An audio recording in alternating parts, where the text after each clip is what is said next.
Road side panipuri లాగించే వాళ్ళకి కొంచెం ఈ వార్త చేదు వార్తేనండి. కొన్ని రాష్ట్రాలు యాక్చువల్‌గా పానీపూరిని బ్యాన్ చేసి కూడా ఆలోచిస్తున్నాయంట. కర్ణాటకలో ఇప్పటికే కొన్ని ప్లేసెస్‌లో రోడ్ సైడ్ పానీపూరి అమ్మడాన్ని కొంచెం నిషేధించారనమాట.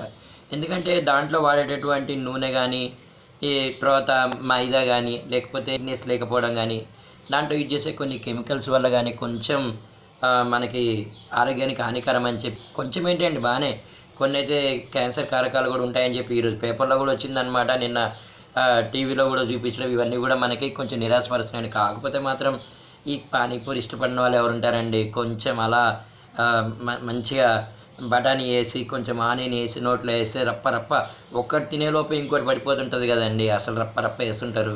కాకపోతే ఏంటంటే ఇప్పుడు డిస్కషన్ ఏం నడుస్తుందంటే అండి, తీస్తున్నారు కదా ఇలా మనం వాళ్ళ నీట్‌నెస్ ఏంటి? ఎలా అంటే చేతికి ఏదైనా మురికి అది ఉన్నట్లయితే అది మన కడుపులోకెళ్ళి డేంజరస్‌గా పరిగణించే అవకాశం ఉంది. ఇవన్నీ కూడా తెలుస్తున్నాయనమాట.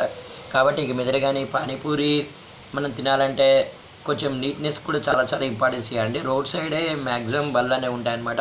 కాకపోతే ఒకటి విషయం అండి, ఎంతోమంది ఈ పానీపూరి మీద ఉపాధి పొందే వాళ్ళు ఉన్నారండి. నిజంగానే హైదరాబాద్‌లో కూడా చాలా చాలా కొన్ని ఏరియాస్ అయితే ఆ ఏరియా ఆ చాట్‌కి, తర్వాత పానీపూరికే చాలా చాలా ఫేమస్ అనమాట. ఇలా మీ ఏరియాలో కూడా చాలా చాలా ఉంటాయి కదండీ! మీరు అలా కాలేజీ నుంచి వచ్చేటప్పుడు, స్కూల్ నుంచి వచ్చేటప్పుడు, ఆఫీస్ నుంచి వచ్చేటప్పుడు ఒక్క రూ. 10 పెట్టైనా సరే అలా లాగించి వచ్చేస్తుంటారు కదా! ఇక మీదట మాత్రం కొంచెం రీథింకింగ్ చేస్తున్నారు. ఇప్పుడున్నటువంటి పానీపూరి బళ్ళపైన కూడా ఆరోగ్య శాఖ అధికారులు దాడులు చేస్తున్నారు.